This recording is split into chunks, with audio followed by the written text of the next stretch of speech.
Hey everyone, and welcome to today's episode of Developer Tea. My name is Jonathan Cottrell, and my goal on the show is to help driven developers like you find clarity, perspective, and purpose in their careers. And in today's episode, I want to talk about ways of de-risking your career on your career growth roadmap. And interestingly, the flip side of de-risking also tends to align with career growth. We're going to talk a little bit about how that works. The first thing I want you to do, if you're listening to this episode, is to either pause it or take a minute after the episode to run through this exercise. It's not very complicated. The exercise is very simple. I want you to think about the things in your life, the people, maybe the situations, maybe the literal physical things that drive your decision making. Right? So for most people, of course, one of the things on this list is money, but it usually shows up in different ways.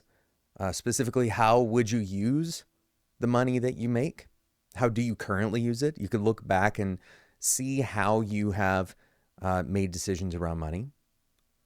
What kinds of things are on this list? But secondly, I want you to think about what kinds of things would change your decisions.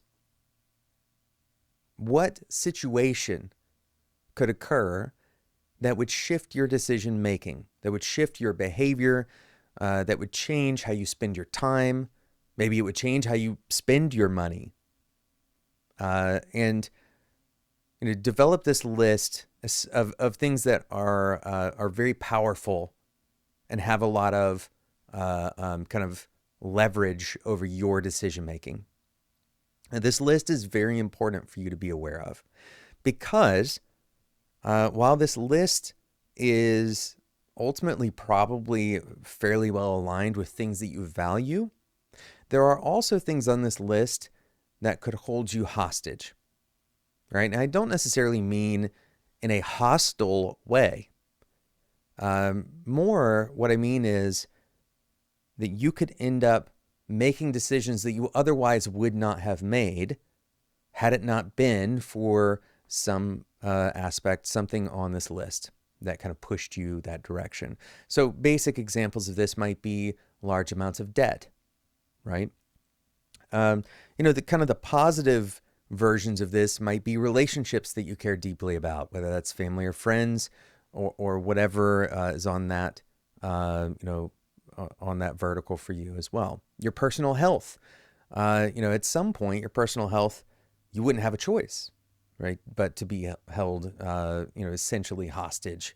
But you could also look at maximizing your personal health. Maybe that's something that you value very, very much. And so that's not necessarily a bad thing to have on this list.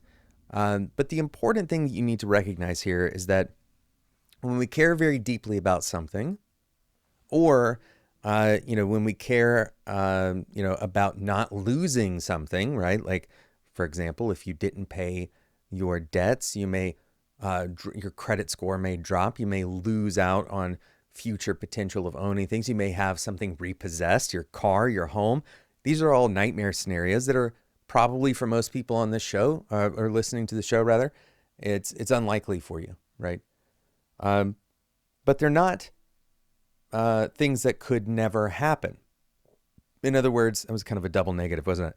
So it's these are situations that could theoretically, if you didn't pay your bills, you could lose your home, you could lose your car.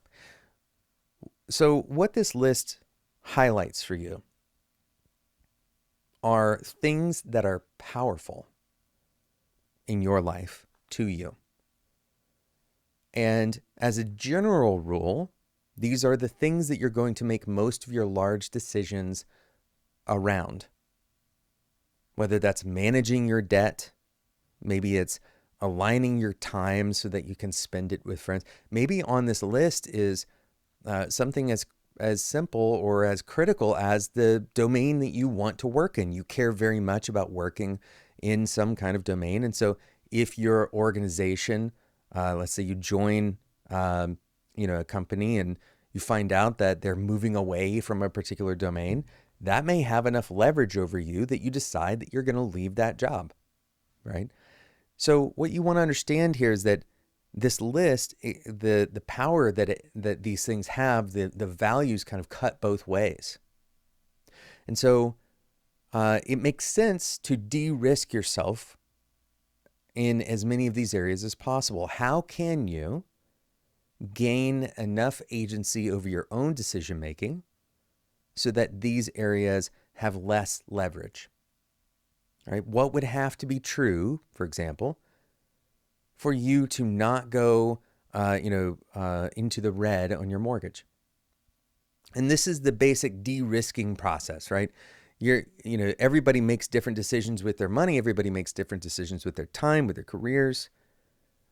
And what we're really trying to do is kick off kind of a pre-mortem of career failure. That's really what this exercise is. But it starts with trying to recognize the sources of power in your life. When I say sources of power, I don't mean anything mystical or magical or new age. I mean, very simply, the things that would have the power to change your decisions. Situational, relational, whatever it is, these are things that have power over your decisions. And so these matter because in order for you to gain as much autonomy as possible, in order to make decisions about your career that you want to make, you need to have a clear awareness of the things that have power over you, right?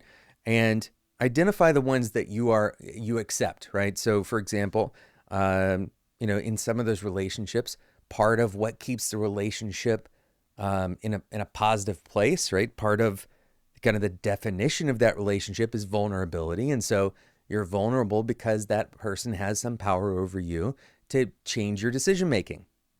Right? If I de-risked my, reliance on my relationship with my wife or my children, that would probably create some distance because it would eliminate some of the vulnerability that we have with each other. And that's not something that I want to elect to do. But I don't need to be vulnerable with my creditor, right? I don't really want to have that vulnerability. In fact, as soon as I can close out that relationship, that's what I want to do. So, ways of de-risking those situations create more autonomy and create more opportunity for me to make decisions in my career that may otherwise feel too risky. Right? I may go and join a company. This is how this ultimately ends up playing out. Right? So let's take credit card debt, for example. Okay.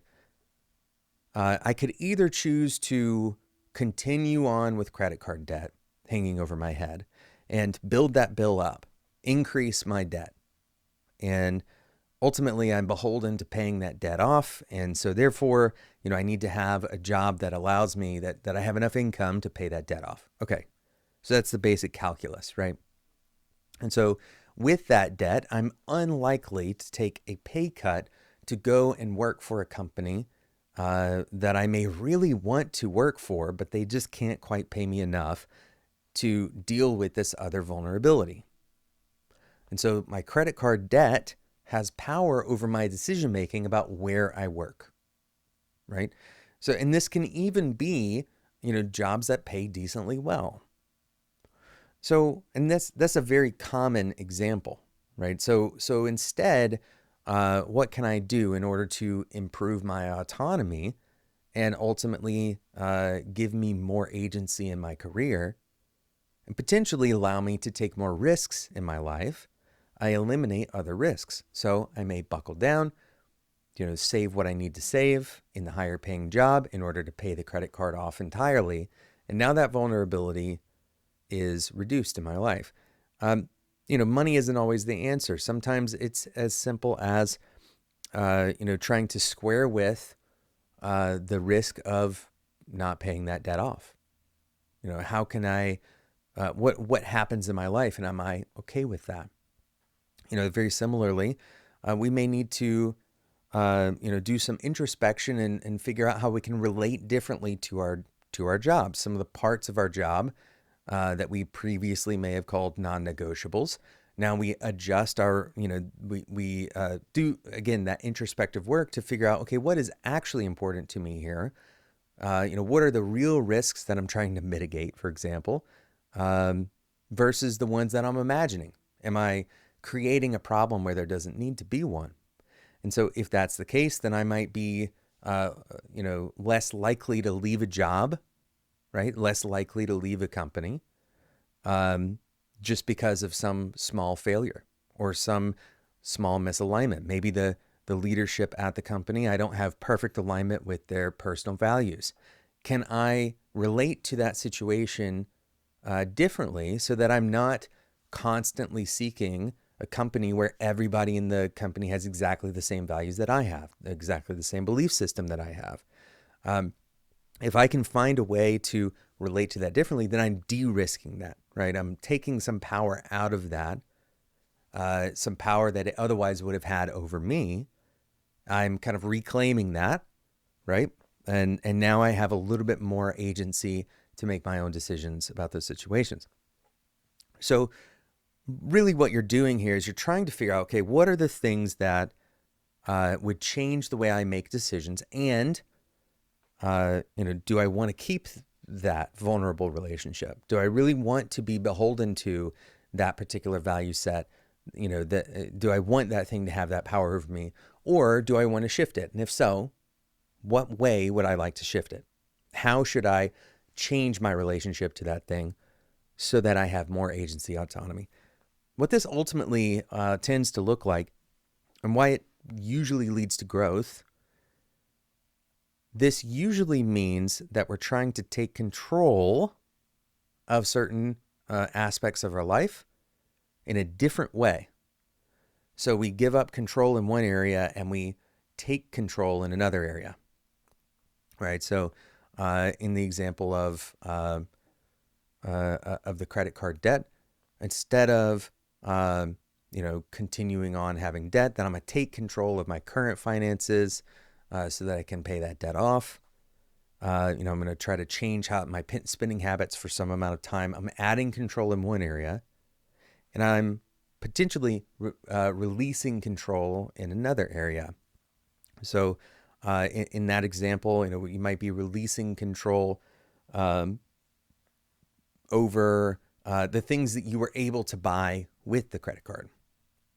All right, so no longer are you going to have, that much purchasing power. Maybe that behavior has to change. And so it's a control system, and you only have so much of that agency. But if you route it to the correct things, then you can de-risk your situation. So you're less likely to feel constrained in your decision making. And as a general rule, that doesn't necessarily mean that you're going to feel totally free to make any decision. It also doesn't mean that you're going to end up in a financially better off position. All this really means is that you have more autonomy over your decision making without violating any of your relational vulnerabilities, right? And so with that autonomy, you may be able to make a more kind of principled decision that aligns with your personal values, your clarity, perspective, and purpose.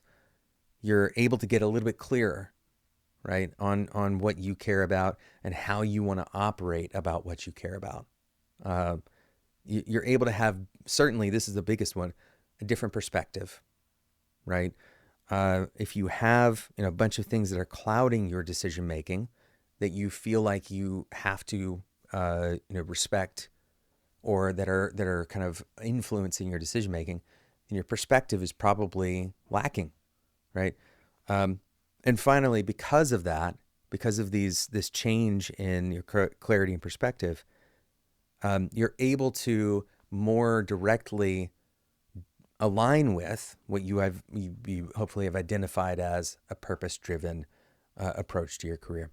Thank you so much for listening to today's episode of Developer Tea. It's kind of a different discussion about values, really looking at how what level of freedom do you have based on how your values shift your, not just your values, but how different kind of responsibilities or burdens, how they change your decision making. So hopefully this gives you some idea, and I hope this exercise gives you some value yourself.